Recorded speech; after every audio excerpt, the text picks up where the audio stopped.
Okay, hi there. Welcome to a government intervention video asking the question, should the UK steel industry be subsidised? Well, this is a sector, an industry that has veered from one crisis to another over a number of years.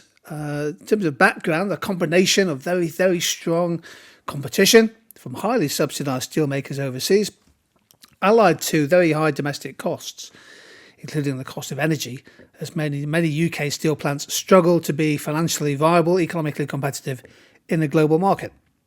In terms of the steel industry, it's worth about £2 billion worth of output, GDP to the UK. Over 30,000 jobs, that's only about 0.1% of total employment, but it is a major employer, a significant employer in a small number of areas centred around steel production. Tata Steel, the Indian conglomerate, is the largest steel maker in the UK. British Steel is second. And Tata Steel Europe made a loss of £176 million in the final 3 months of 2022.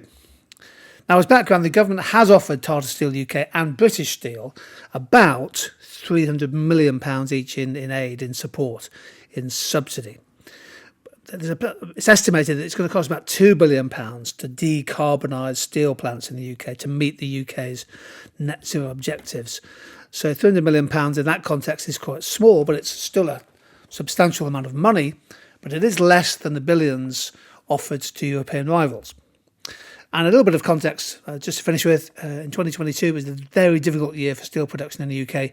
Output of crude steel slumped in 1 year by 17%, from just over 7 million tonnes to just 6 million tonnes. That is the lowest level of steel production in the UK since the Great Depression of the 1930s. So here's a quick chance to think about this from an economic point of view. I'm not going to use diagrams here, but think about how you could use diagrams, a subsidy diagram, an externalities diagram, for example, to support your answer. Might be worth pressing the pause button here and trying to jot down 2 arguments in favour of the UK government continuing with subsidies for steel. What can you come up with? Well, let me take you through a couple of arguments. One is I'm linking jobs and trade as macro objectives. So the UK steel sector does provide jobs for over 30,000 workers, and there are lots of other workers in supply chain industries or related sectors. So if the subsidy is taken away, that risks the end of steel making in the UK, and that could cause a rise in structural unemployment, particularly highly skilled steel workers. They may not necessarily have the transferable skills, and they may suffer from occupational as well as geographical immobility. So structural unemployment may go up, particularly in local areas. That has a multiplier effect, of course, on living standards in those towns and cities. And increasingly, of course, if UK steel production does fall, it's currently 6 million tonnes, imports will have to take the UK's steel place. The imports will substitute for UK output, so therefore there's a worsening trade balance. So although there's a fiscal cost to the government, subsidies can help support 2 macro objectives, jobs and trade. And then there's a wider environmental aspect, I suppose. Steel manufacturing is energy intensive, it's highly polluting. Traditional manufacturing is, and the government may actually decide to link the subsidies to fund the investment in UK steel manufacturing that will bring about greener technologies. Now, you don't have to have detailed knowledge about it, but there is quite a significant fixed cost in transforming the steel making process so that there's less waste, less energy used, and you can decarbonise production. A decarbonisation effect reduces the environmental impact. It brings down the marginal external cost for each tonne of steel produced. And you can think of a diagram maybe showing a fall in marginal social cost, might lead to an improvement in social welfare. Now, you have to evaluate, of course, and there will be arguments on the other side of the debate. What are some of the arguments against continued subsidies? Again, maybe press the pause button and jot down your own thoughts on this question.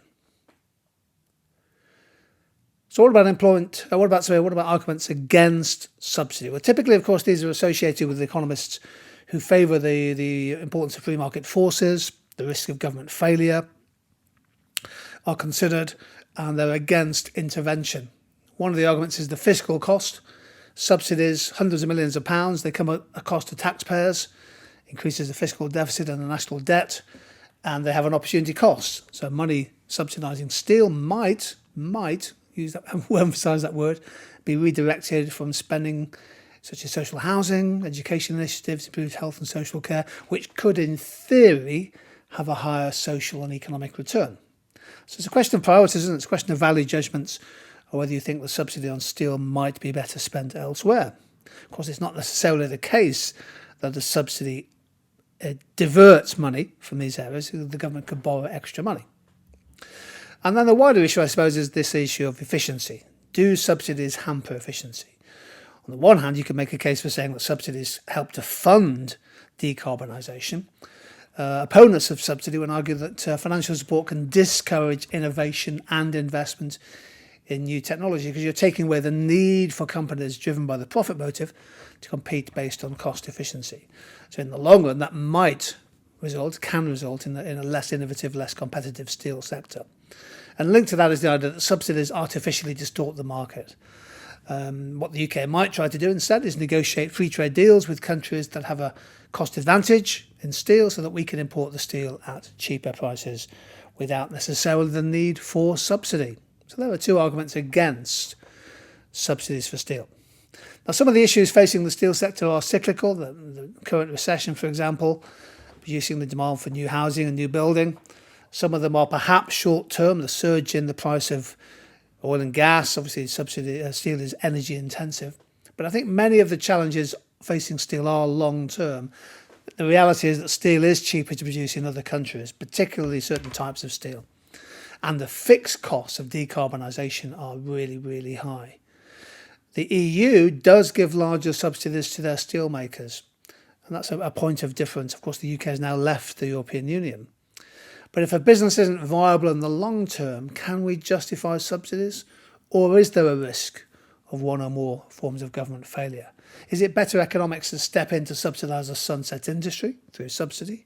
Or would it be better to use the same money, £300 million, for example, mentioned in the extract, to invest in retraining and perhaps offer as investment incentives in the affected regions to create new jobs? Well, these are interesting questions. They're all important questions. Keep in mind, of course, there are lots of diagrams you can use here. The subsidy diagram, supply and demand, cost and revenue curves. We've also mentioned externalities. So this is very topical, could easily become an exam question. And hopefully this video has been useful. If it has, please do consider pressing the like button, subscribe to the channel and the notification bell so you get notifications of new revision videos as they appear. Hope revision is going well. Hope your studies are going well. Stay safe, stay happy, stay curious, stay positive, and see you sometime soon.